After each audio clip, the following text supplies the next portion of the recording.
Ya, sementara itu pemirsa, jumlah hotspot di Sumatera Selatan pada semester 1 tahun 2023, periode Januari hingga Juli alami peningkatan dibandingkan tahun sebelumnya.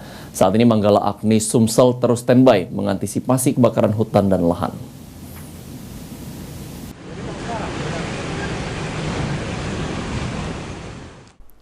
Disampaikan oleh Kepala Balai Perubahan Iklim Sumatera, Ferdian Krisnanto, saat ini jumlah hotspot di Sumsel pada periode 1 terhitung mulai dari Januari hingga Juli jumlahnya mencapai 358, di mana jumlah ini alami peningkatan dibandingkan tahun 2022 karena kondisi lahan tahun ini alami kekeringan.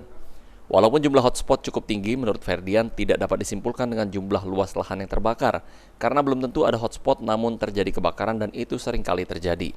Dan jika dibandingkan dengan luasan sendiri, pada tahun ini di periode 1 alami penurunan dibandingkan tahun sebelumnya. Namun kondisi ini patut diwaspadai karena diperkirakan akan terjadi puncak kebakaran pada periode kedua pada bulan September dan Oktober yang diperkirakan jadi puncak BMKG.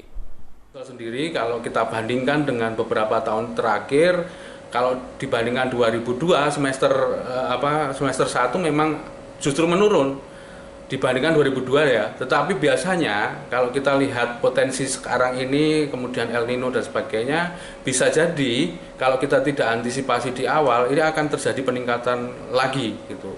Apalagi di semester kedua, apalagi di sekitar September Oktober misalnya, yang prediksi dari BMKG memang puncaknya El Nino di situ. Sejauh ini disampaikan oleh Ferdian, tim Manggala Agni sendiri telah disiagakan guna mengantisipasi karhutla di sejumlah pos yang telah ditentukan sebelumnya. Firman Hidayat, PAL TV.